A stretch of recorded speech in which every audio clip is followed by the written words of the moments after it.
This is Lesson 12.2, Intellectual Change. What new ideas were associated with the Renaissance? And College Board has its various topics in its concept outline, including 1.2, the Italian Renaissance. Explain how the revival of classical texts, I'm trying to mark these key words for us, classical texts contributed to the development of the Renaissance in Italy. And it says the Italian Renaissance humanists, including Petrarch, who we will study in depth, promoted a revival in classical literature and created new philological approaches to ancient texts. Some Renaissance humanists furthered the values of secularism, that's a big deal, and individualism, that's a big deal. Also, in this same topic, explain the political, intellectual, and cultural effects of the Italian Renaissance. And it says, humanist revival of Greek and Roman texts, there you go, spread by the printing press, huge part of this age, challenged the institutional power of universities and the Catholic Church, those two institutions big time. And this shifted education away from a primary focus on theological writings toward classical texts. Classical texts tend to be not so theological and sometimes downright pagan. And new methods of scientific inquiry. And when they say scientific inquiry, the big deal is it's based on observation and the assessment of new materials. And then it says admiration for Greek and Roman political institutions, particularly republics, supported a revival of civic humanist culture in the Italian city-states and produced secular models for individual and political behavior. And I made all these really important words in bold for you.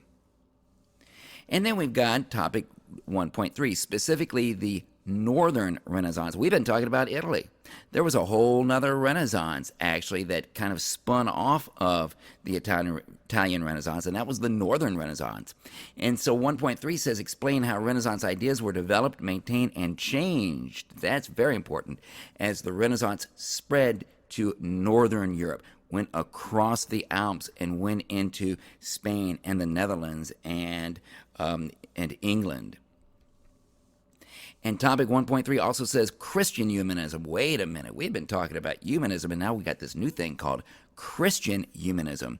Christian humanism, embodied in the writings of big deal person right here, Erasmus, employed Renaissance learning in the service of religious reform, because the Italians that we've been talking about, they weren't really into religious reform.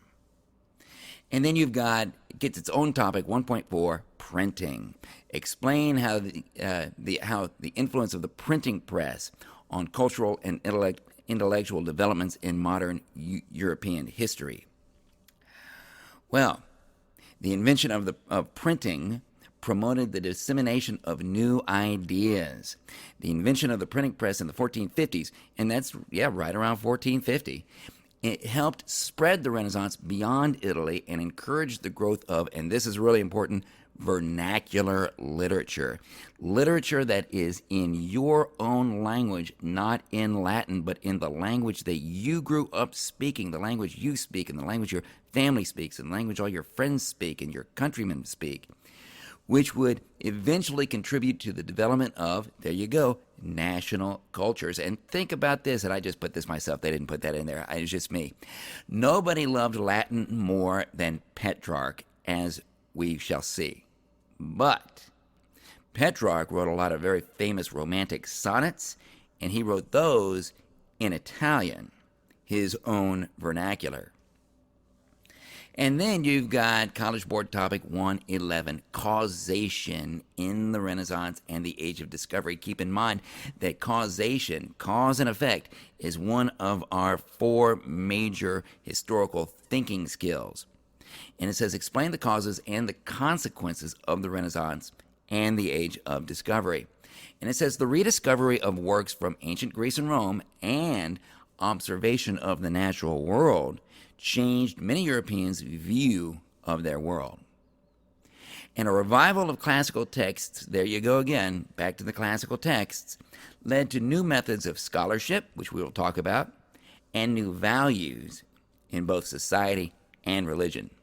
And finally, this is the part of the Renaissance that you are most familiar with, the visual arts, painting and sculpture.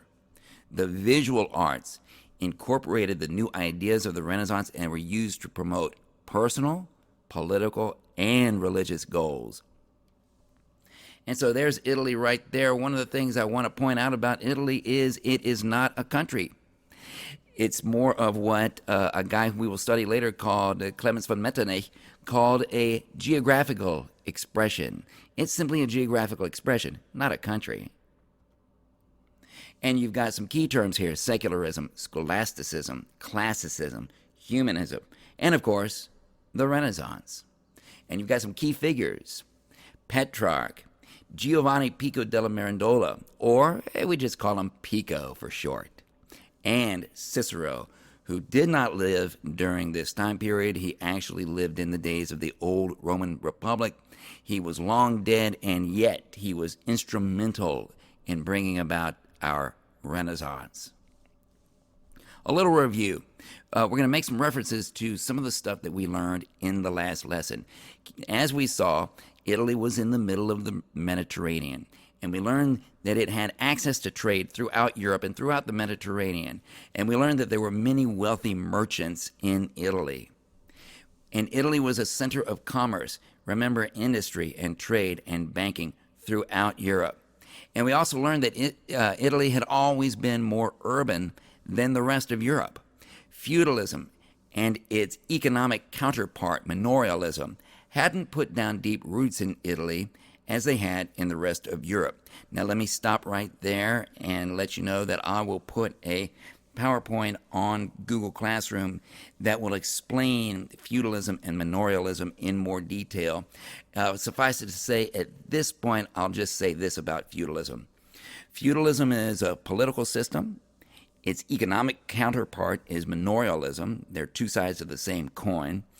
And it is a system that works great in an environment where you have almost no infrastructure, almost no education, almost no cash, and very few towns. Didn't work well in Italy, which is the opposite of all of that. Industry and commerce were strong in Italy, particularly in wool. We learned that last time. And we learned last time that industry and commerce require lots of cash, which banks collect and then loan to ambitious people with big ideas. Italy was a collection of independent city-states. We talked about that, but we didn't harp on it very much. And therefore, there were lots of independent city-states that could experiment with lots of different kinds of governments, almost like a big social and civic laboratory, particularly in northern Italy. So, Venice is experimenting with its thing, and Milan is experimenting with its thing, and Florence is experimenting with its thing. And in Florence, the merchants of the city had eventually kicked the nobles out of the city in the year 1293. And we talked about that last time also. Why? Because the nobles weren't producing anything of value. The merchants were doing all of the work to make the city a better place. And so the merchants decided, we're going to kick them out, and we're going to become a republic. Problem with becoming a republic at this time was this: how do you run a republic? What skills do you need? What rules do you follow? Nobody knew how to run a republic. There hadn't been a republic since the ancient Roman Republic many centuries ago. To whom do you go for answers? Well, as it turned out, the answers to these questions were literally all around them. You see the red arrow pointing to all the Roman ruins. There's ancient Roman ruins all over the place. It's with them, the ancients, that you find some of these answers. But in order to access those answers, a better education was going to be necessary, something better than they had right now. See, the medieval education system simply did not prepare you for the things that you needed to be able to do if you were going to run a republic. Universities of Europe followed a course of study called scholasticism. And scholasticism was a very job-based curriculum, a very narrow curriculum. And there were basically 3 courses of study that you took in a scholastic system. You either took law, or you took medicine, or you took theology. You didn't go, it's not like today. You didn't go to the university to go find yourself, or to broaden your horizons, or to go and pick a major. You were there to become a theologian, or a doctor, or a lawyer, and that was about it. It was also a very logic-based curriculum rather than being based on observation. For example, in order to learn something, in order to learn a lesson in a scholastic system, you would start with a question about something that you really already believed through faith rather than through observation. And then you would use logic to prove why what you already believe is true. There's no room for making a new decision based on new information or observations. For example, let's just take one example. You might start off with the question, you've got this assignment, you need to answer this question, is it ever okay to tell a lie? Well, today, if you had an assignment like that, you might do things like make observations, you might ask people, you might go to experts, you might take a poll or do a survey, get new information, do some research. But back then, that's not what you did. You didn't look for new information. What you did was you took all the old sources that you had of all the great scholars that came before you, and you lined them up against each other, and then you compared their various opinions to find the essential truth that they all seemed to share. And then that essential truth that they all seemed to share was the answer to your question. Is it ever okay to tell a lie? And that's how the answer to virtually every question was found in the scholastic university system. Another problem with scholasticism is that it was stuck in Aristotle, who, we will learn in just a couple of units, was wrong about many things, as it turned out. Brilliant guy, just wrong about a lot of things. And here's another problem with the scholastic system. Not a problem in and of itself, but we'll figure this out in a second. All the courses in the scholastic university system were taught in Latin. Students had to write Latin and they had to speak Latin, and that in itself is not a bad thing. Latin was the international language of the day. But then along came the father of humanism, our boy Petrarch. Now, keep in mind, humanism, that's actually an educational term. Another word for it is a term that you might be more familiar with, the humanities, humanism, humanities. You can also call it liberal arts, right? The Freeman's arts. And humanism, as we're going to find out, was the engine that really drove the accomplishments of the Renaissance. Francesco Petrarca, or better known as Petrarch. What are some things that we should know about Petrarch and his background? Well, one of the things we should know is that Petrarch was really a guy without a homeland. He had been born in Italy, but his dad had been an exiled Florentine. And if you did our summer reading and you found out what happened to the Catholic Church during the late Middle Ages, and you found out that the church actually spent 68 years headquartered in Avignon in southern France, it would be no surprise to you that his dad found work for the church in Avignon in France. So Petrarch, an Italian boy, actually grew up in France and was educated in France and Italy. And what he studied at the university under the scholastic system, like everybody else, was Roman law. Ironically, although Petrarch had an enormous impact on the city of Florence, he actually refused to live in Florence, although the people of Florence, the Florentines, they actually invited for him to come and live there. But he turned them down. Petrarch's big hobby was, and this is what he loved to do, he used to travel all over the place looking for ancient Roman manuscripts wherever he could find them, whether it was monasteries or libraries or somebody's basement or somebody's storage cabinet or anywhere he could find them. And he would pore over these ancient Roman manuscripts. And this was not easy to do, by the way. I just want to point that out. It's not like looking at a book today, where you've got a nice cover, big picture, it's got a title, got the author right there. These old Roman manuscripts, they didn't have any of that stuff.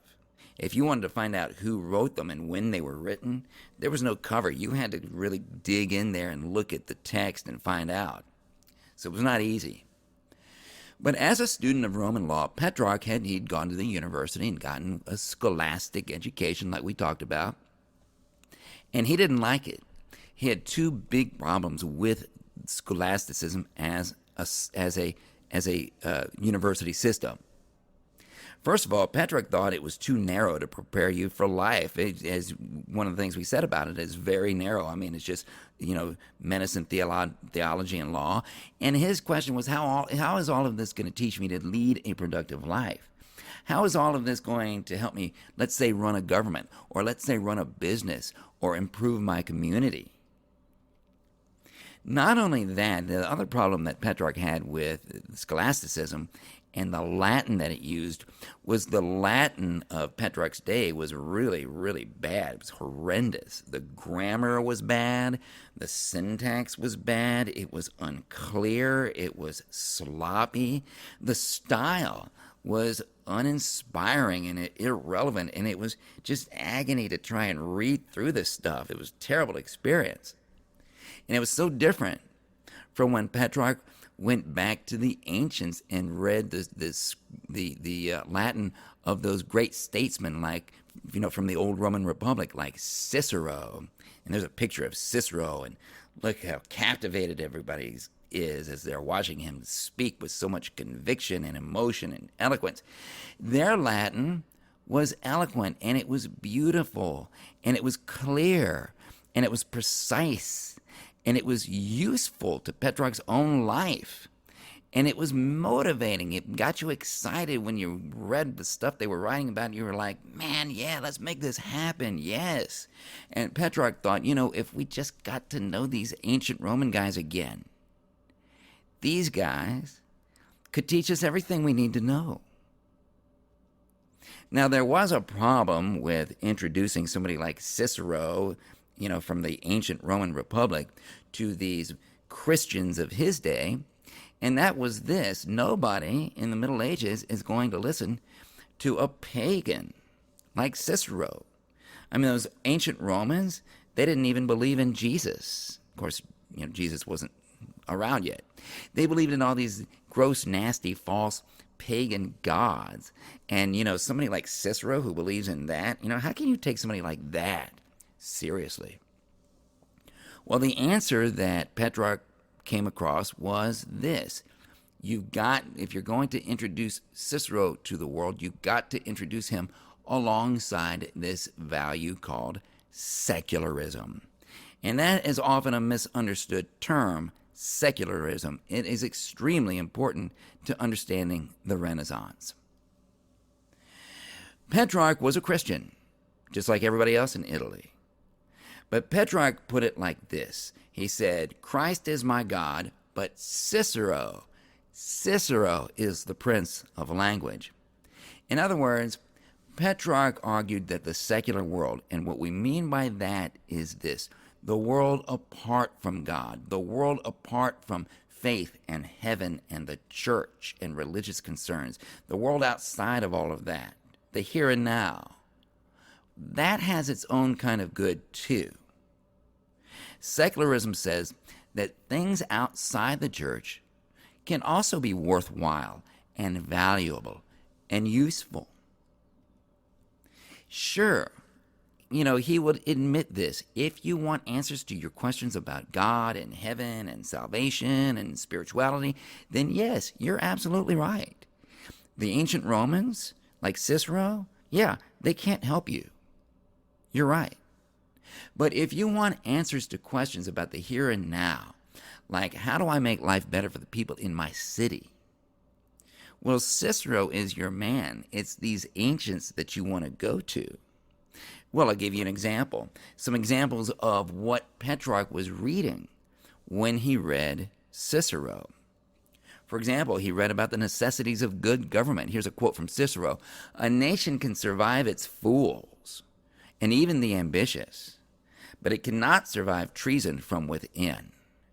An enemy at the gates is less formidable, for he is known and he carries his banner openly. But the traitor moves among those within the gate freely, his sly whispers rustling through all the alleys, heard in the very halls of government itself." How about Cicero on public finance? "The budget should be balanced. The treasury should be refilled. Public debt should be reduced. The arrogance of officialdom should be tempered and controlled. And the assistance to foreign lands should be curtailed, lest Rome become bankrupt. People must again learn to work instead of living on public assistance." Oh, this is a good one. How about Cicero on justice? "The more laws, the less justice." I mean, let me just stop right here and say, look at our society today. Look how many thousands upon thousands of laws we have on the books. Our laws go into great detail, and yet we're a country that is waking up to the fact that there is so much injustice. Look at what Cicero said. Hey, the more laws you got, the less justice you're going to have. How about praising humanity? And this is very important because the humanism is coming right down the pike, isn't it? He said, "Nothing is more noble, nothing more venerable than fidelity. Faithfulness and truth are the most sacred excellences and endowments of the human mind." Even Cicero's own life was in itself a lesson in human potential, humanism. Cicero lived from 106 to 43 BC, or BCE, either one. He was born in one class and worked his way up into another class. Cicero had been educated as a lawyer, and he had practiced law. He had been educated at the Platonic Academy, which was an illustrious school. He wrote philosophy. He held public office. He was married and had children. So his own life was an example of human potential. So, here's the big question. This is the one you've been asking. When we say humanism, talking humanism, what is it really? What actually is it? And here it is. Humanism is the idea that human qualities, human characteristics, human values, human virtues, human achievement, human history, human potential, human expression, that's an important one, human emotion, human fulfillment, human happiness, and yes, this one is huge, human individuality, are all worth studying and worth contemplating. That's humanism. Before humanism, during the Middle Ages, it was thought that the only things worth contemplating were God and medicine and the law, hence your scholastic university system. But the classics, the writings of those ancient Romans and Greeks, they were all about those human things that I just listed. Our virtues, our history, our achievements, our values, our impact on the world. And everything that humanism touches is going to be touched with these three things. Number one, eloquence and precision of expression. What good is knowledge if you cannot communicate that knowledge effectively? Number two, we've already talked about it in detail, secularism. And number three, the classics, in particular, the ancient Roman Republic. Humanists recommended a course of study in the classics that would provide essential skills for future politicians, diplomats, lawyers, military leaders, and businessmen, writers, and artists.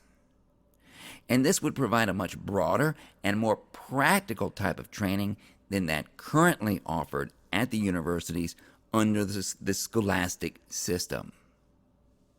Now, while all this was happening, those civic leaders that we talked about in the New Republic of Florence, Well, they were finding that Christianity and scholasticism, those things just weren't helping them. But Petrarch's secular humanist ideas, they were starting to catch on, and not just catch on, those ideas were starting to get results. Here's a guy right now who explained humanism very well. Probably did it better than anybody else. And his name was Giovanni Pico della Mirandola. And he died very young, 1463 to 1494. He was only like 31 years old. We don't have to call him Giovanni Pico della Mirandola, though. We can just call him Pico for short. That was his last name. He was a humanist, and he was a scholar, and he was a philosopher, and he wrote a piece called The Oration on the Dignity of Man. And this oration later became known as the Manifesto of the Renaissance. And in his oration, Giovanni Pico della Mirandola made this point. He said, man is unique among the creatures of the earth. Man has no special physical form or function like many animals. I mean, we don't have sharp teeth or eyes that can see real far. We don't have wings. We don't have claws. We don't have armor or anything like that. We have no special physical form or function like a lot of those animals.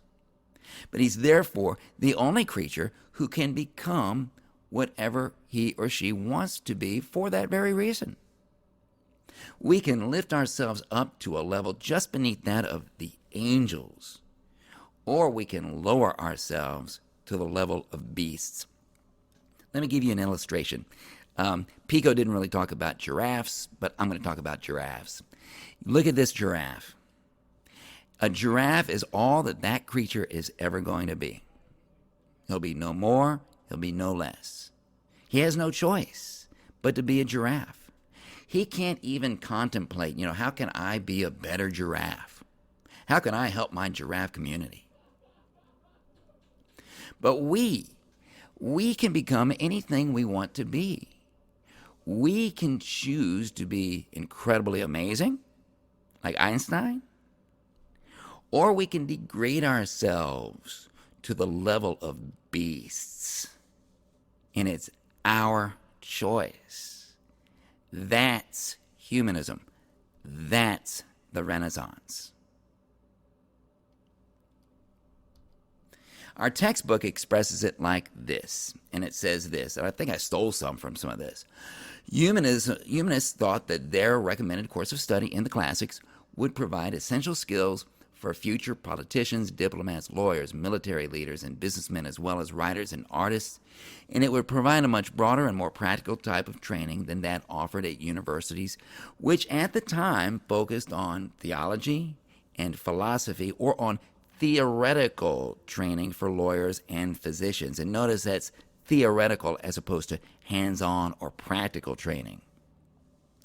Humanists poured out treatises, often in the form of letters, on the structure and goals of education and the training of rulers and leaders. Let's start with some important humanists. And the first one, I think this goes in order. We're going to go from some of the earliest to some of the latest, and we'll just give a quick rundown of some of the humanists that you would see on a test or, yes, the AP exam.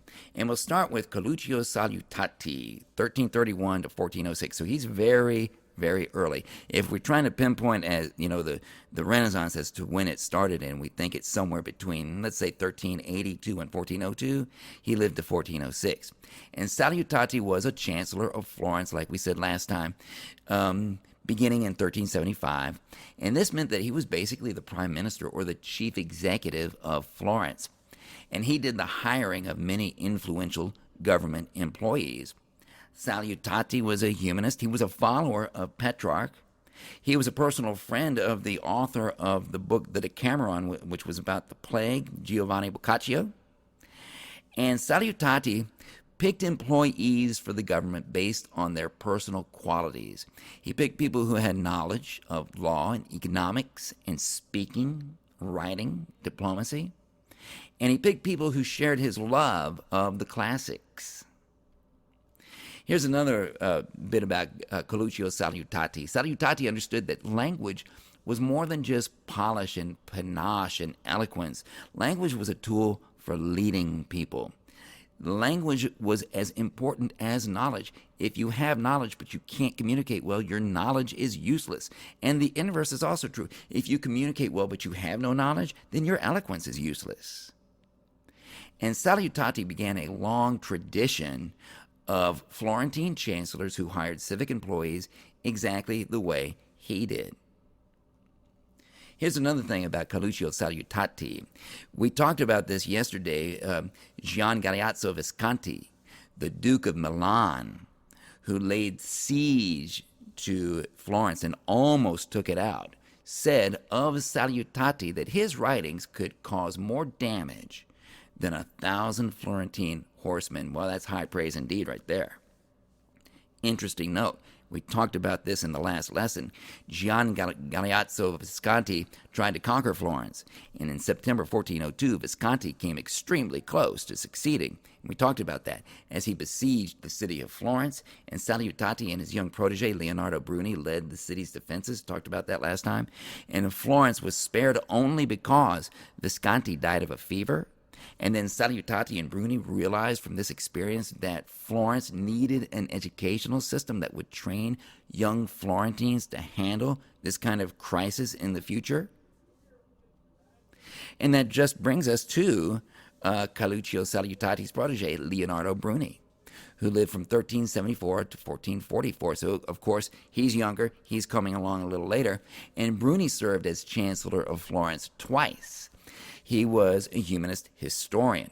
History, which I teach, was a subject that humanists deliberately added to the liberal arts, humanities, humanists curriculum.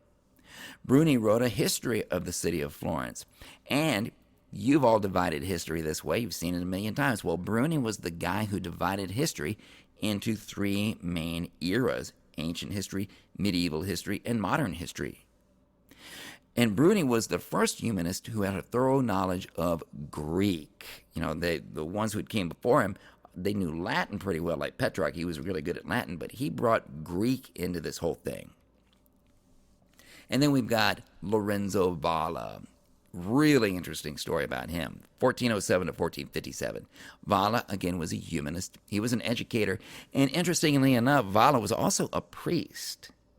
And this was unusual because humanism and the Renaissance were driven and dominated by non-priestly scholars. In other words, lay scholars, scholars who weren't members of the clergy.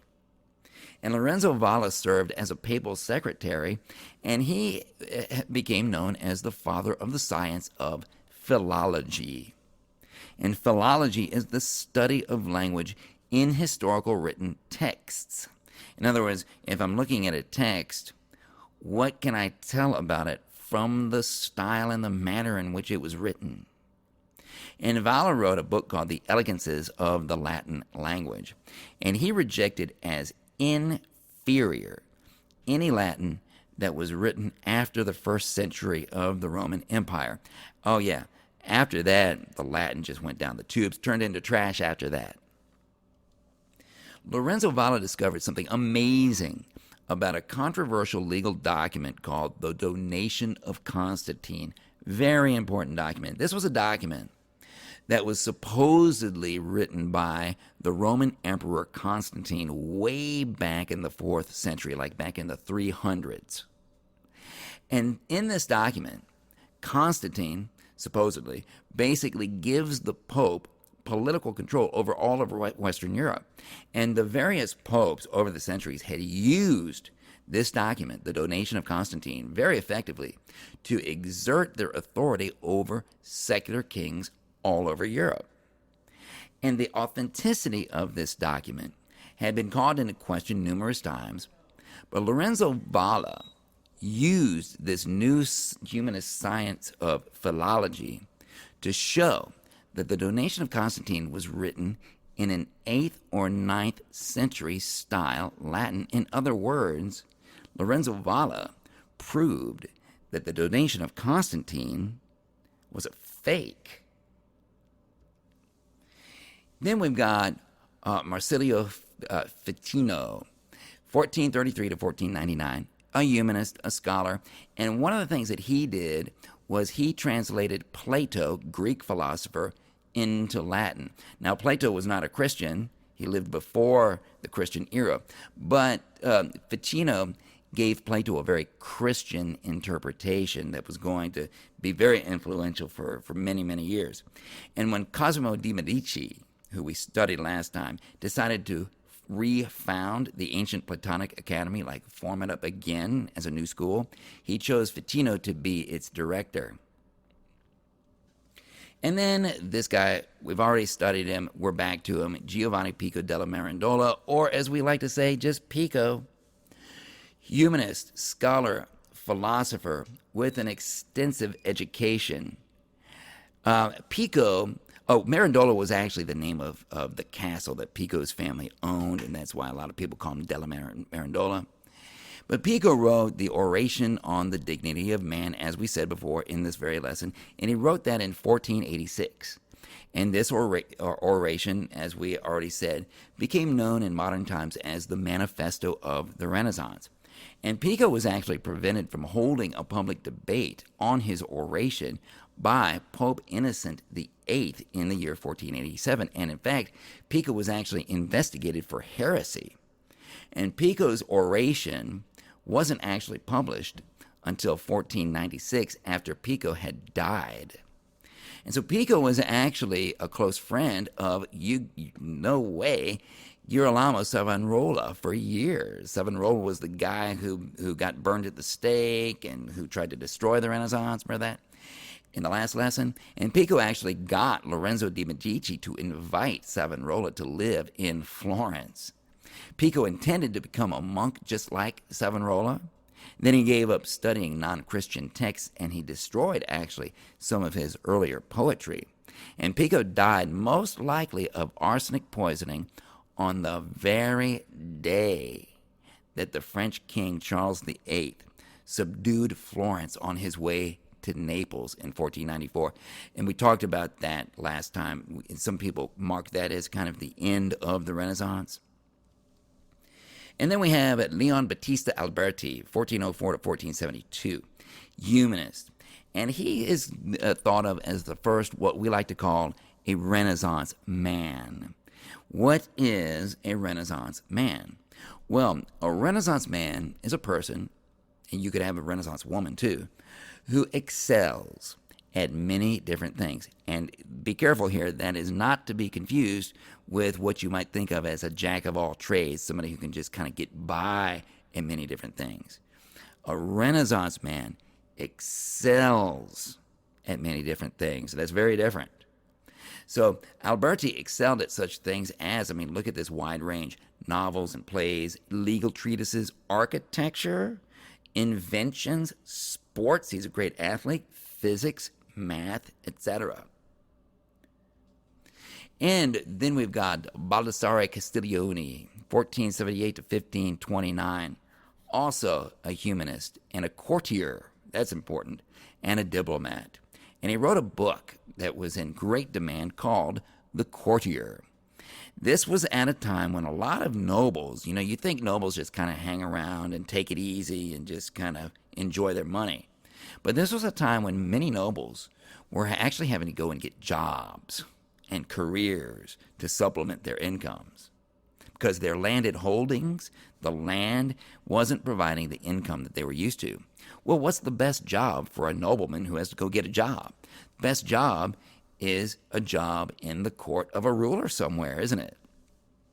And Castiglione's book, The Courtier, was full of humanist self-improvement ideas and attitudes. And remember, it's all about, humanism is about improving yourself and developing yourself, right?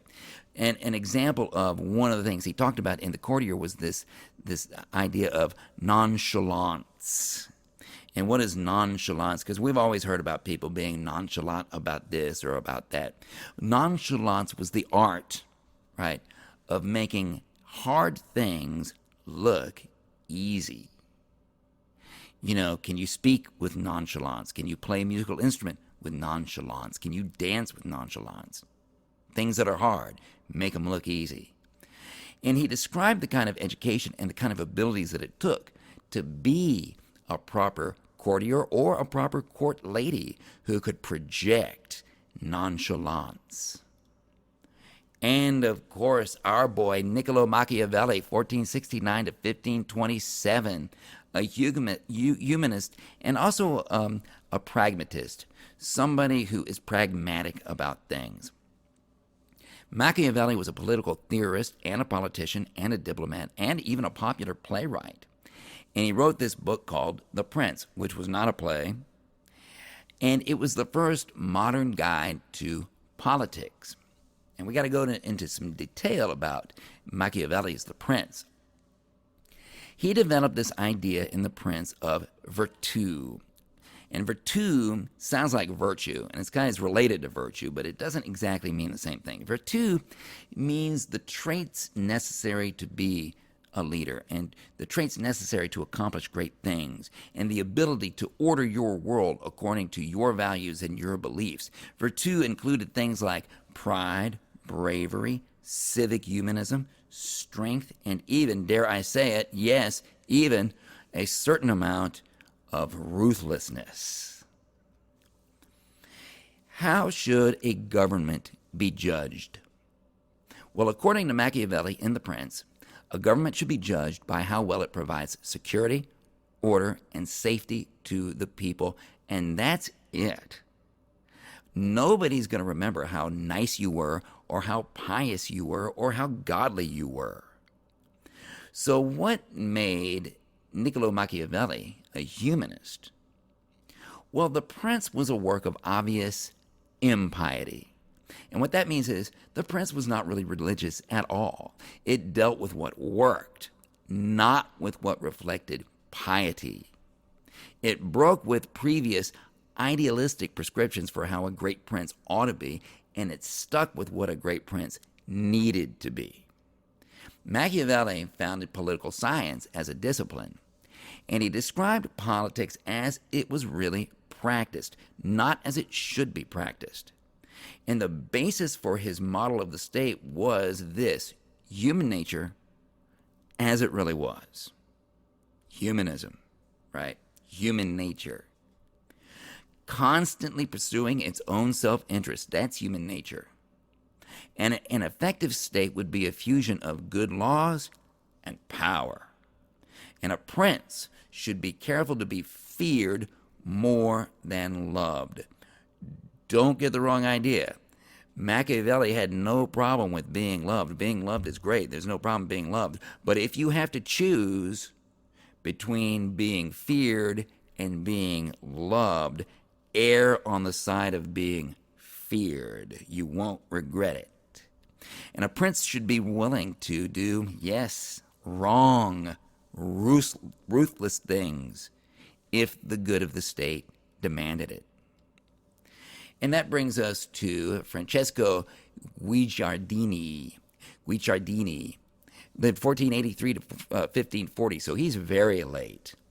And he was a humanist, historian, statesman, and he wrote the history of Italy and the history of Florence. So there's a second history of Florence. Remember, Bruni wrote one, and now you've got a much later person here, Guicciardini, writing one also. And he began the science of modern historiography, methods used by historians. And he said that the purpose of history, the reason you study history, was to teach lessons. And so he developed skills for analyzing political situations precisely and critically. So, let's talk about this humanist education. Let's just say you're a humanist and you want to teach humanism to others and you want to transform your society with humanism. How do you do it? Well, in order to accomplish that, you need two things if you're going to be in the business of changing the world. Number one, you need a humanist curriculum. You got to know what to teach. And number two, you need a humanist school. You got to have a place to teach it. And so the humanist curriculum consisted of three interworking parts. You had the classics, of course, Latin and Greek. And the classics itself was divided into three parts. You had language, you had literature, kind of just like today, really. And then you also had rhetoric. And rhetoric was persuasive speaking and writing, which is something we're going to be doing in our class because we have to write essays that are focused on exactly that. The DBQ, the document-based question, and the LEQ, the long essay question. It's all about persuasiveness. So that was part one. The second part was history, to provide the examples and teach the lessons. And then finally, you had ethics for making good decisions and the right decisions. The old scholasticism, at this time, it had a stranglehold on the universities. So you're going to have a tough time breaking that stranglehold. And therefore, humanist scholars took this approach. Instead of tackling scholasticism at the university level, they opened humanist schools below that at the secondary level, like the level we're at. And this was a good tactic because you can get to the students before they actually enter the university with all that scholasticism, right? And you can also reach more students that way because not every student is going to go to the university and study medicine or law or theology. And by the year 1500, humanist schools were very popular all over Europe. And so when I say all over Europe, hey, that brings us to something very, very important, and that is the Northern Renaissance, also known as Christian humanism. Humanism soon spread across the Alps and into Northern Europe, and this happened in the last quarter of the 1400s. Students from Western Europe began going to Italy to get this new learning. And you've got a wonderful example of what the Northern humanists were capable of course, in our next presentation, our next lesson is going to be about the art. And you've got Jan van Eyck's Arnolfini portrait, which shows just how advanced the Northern learner, right, the Northern student of humanism could become. And this very portrait is something we're going to talk about in great detail, actually. I'm going to show you some things in that portrait that you wouldn't have noticed before. But the Renaissance didn't take the same form in the North as it did in Italy.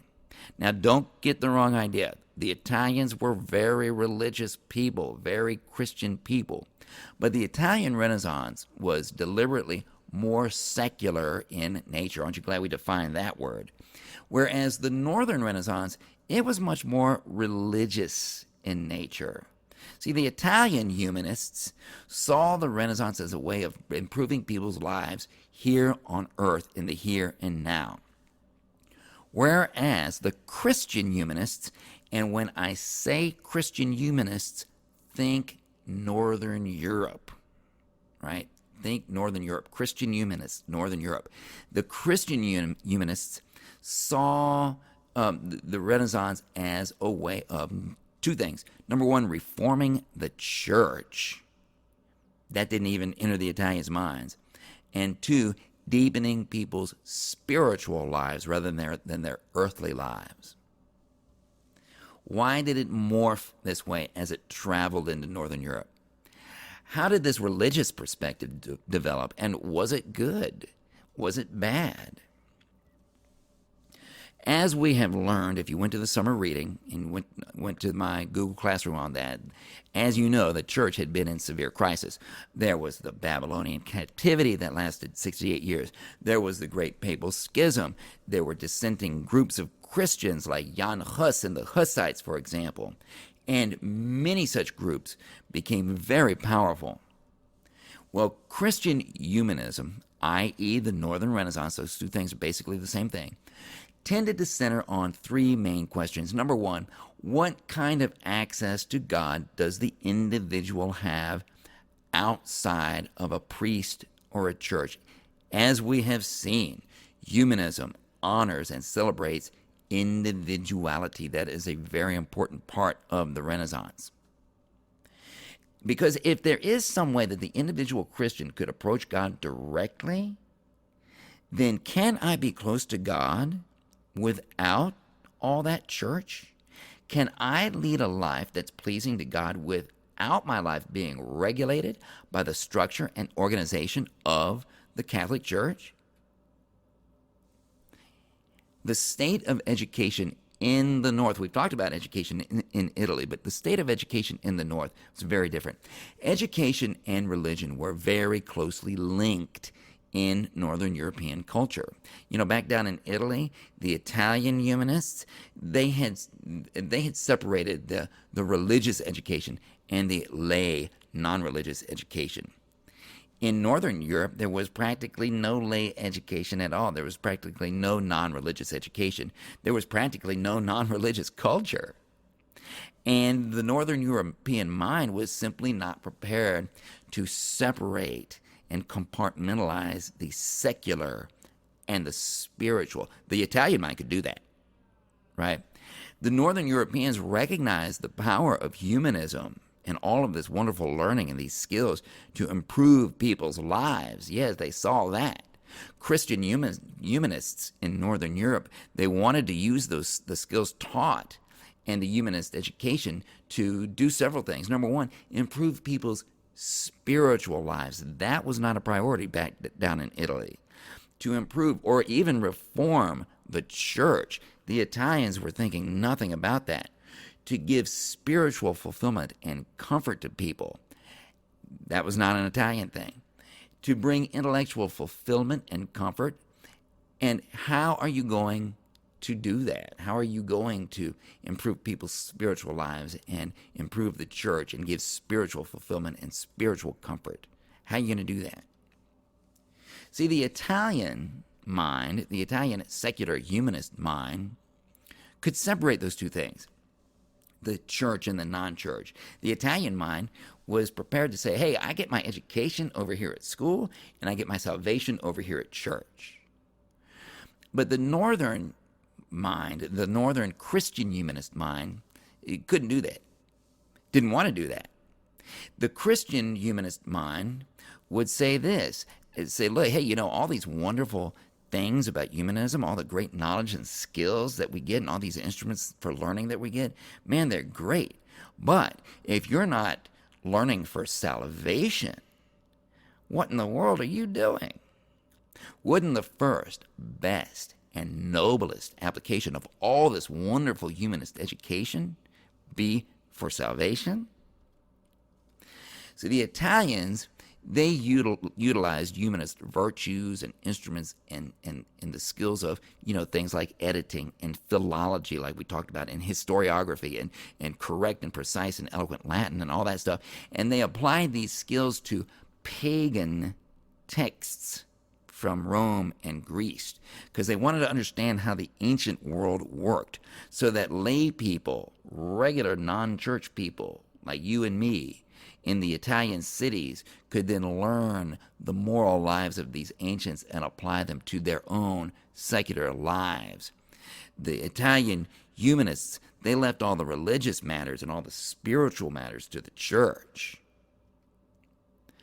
The Northern Europeans, on the other hand, they also utilized humanist virtues and instruments and the skills that we talked about, editing, philology, historiography, correct Latin, and all that stuff. But the Northerners, instead of going to those pagan texts so much, instead they directed all that, all of this power, all of these skills, and applied them to more religious texts. People like St. Jerome. And St. Jerome, back way early, had created the first Latin translation of the New Testament. And St. Augustine, an excellent Latin scholar. And the Bible, including Jerome's translation, was called the Vulgate. That ancient Latin translation that had been used so much and been relied upon for so long. And the Northern Europeans had a desire for spiritual comfort outside from and apart from the church. And the Italians were happy with the church the way it was. And they also had a deep desire for learning. Well, an example of one of these groups was the Brethren of the Common Life, a group that started about in the 1300s, lasted for centuries. And it consisted of organized communities of people, men and women, who were dedicated to living lives of very simple devotion, simple spiritual lives. They valued simplicity. And things like just going out and preaching the gospel and being a simple imitator of Jesus and doing charity work and working out their salvation. And the brethren of the common life pursued and promoted education. And when humanism came along, they embraced the humanities and all the philosophy and the theology. And they built high quality schools. And some of these schools were actually very large. And they had the endorsement of the popes back in Italy. Popes approved of what they were doing. And Martin Luther studied at one of these schools as a kid. Erasmus was actually taught at one of these schools as a kid. Martin Luther and Erasmus are two people that we're going to talk about in depth. And we're going to talk about Erasmus in this very lesson. Well, here he is. Desiderius Erasmus. We think he was born around 1466. We're not sure, and you'll see why in a second. And he died around 1536. Nobody's sure of his actual birthday, and here's why. Erasmus was actually the illegitimate son of a priest, and he was kind of embarrassed by that. And so as he got older and older and older, he kept pushing his birthday back earlier and earlier so that it would look like he was conceived before his father actually became a priest, because I guess that's less embarrassing. His parents both died of the plague when he was very young, and so he was raised to be a priest. And the Pope, he did become a priest, and the Pope later actually released him from his priestly vows. And Erasmus had two fundamental themes that ran through his work. And number one was this: education in the Bible and in the classics is the key to reforming the church, reforming society, and the key to a person's moral and intellectual improvement. That was one fundamental theme, this education. And the second one was that renewal should be based on what he called the philosophy of Christ. Of course, philosophy being kind of a Renaissance, classical and then Renaissance term. Emphasis should be placed on a person's inner spirituality and a person's personal morality. And of course, that is coming from individualism, isn't it? Right? Not a community spirituality, but a person's inner spirituality. That is a Renaissance humanist value coming into this. Not based on scholastic theology, which was taught at the university, and not based on these outward rituals and outward observances, basically the, going through the motions and the monkey see, monkey do, right? Erasmus wrote a lot, but the two most important works that he wrote were, number one, a book called In Praise of Folly in 1509. Very funny from what I hear, a biting satirical work about superstition and other European traditions, including in the church. And the funny thing about this was, of course, he wrote it in Latin, and its Latin title was Moriae Encomium. And Moriae Encomium is actually a pun. It's a play on the name of Erasmus's best friend, Sir Thomas More. Moriae, More. And it's considered very funny right up to this very day. Erasmus also wrote a new and updated Latin translation of the New Testament, and this was huge. The original language of the New Testament was Greek with some Aramaic sprinkled in, and there was already a Latin translation of the New Testament. It already existed, been around for a long time, and that was the Vulgate by St. Jerome. But that translation was over 1,000 years old. So Erasmus created this new Latin translation using humanist methods. He eventually collected every Greek manuscript he could find. He put the Greek and the Latin side by side, and he made some significant changes to the previous Jerome Vulgate Latin text. Erasmus actually found out that St. Jerome had actually made a few mistakes. And Erasmus also made some significantly different word changes in his new translation, even cleaning up the original Greek that the New Testament was written in. And he defended his actions to a critic, saying this. He said, "My dear fellow, if you will look at the list of languages which the Holy Spirit gave the apostles on Pentecost, you will discover that Greek was not one of them." And he was referring to the story of the Pentecost that you can find in Acts chapter 2. In his New Testament, Erasmus wrote an introduction. And in this introduction, he said that he longed to see what he would really just love to see happen, was to see a plowboy in the fields, behind his plow, singing the Psalms. Because he believed that even the most simple person should be able to read the Bible for himself or herself in his own language. He believed that a person could read the Bible and have the ability to understand it. That's a lot of things. That's something that a lot of people did not believe back then.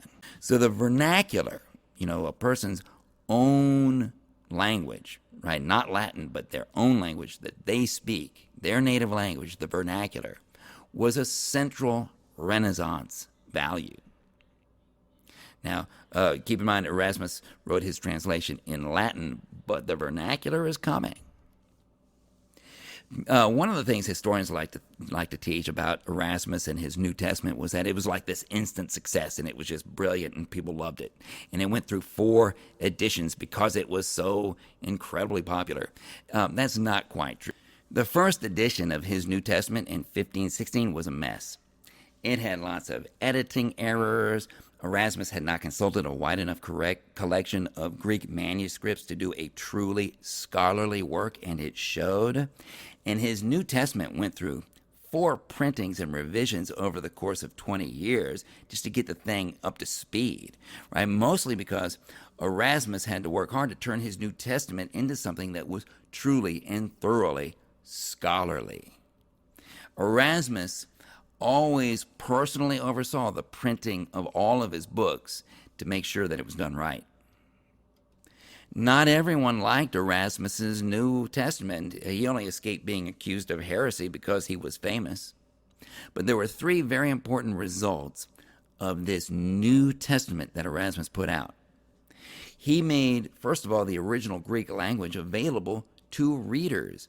And Martin Luther actually used Erasmus's New Testament as the basis for his coming German vernacular translation of the New Testament.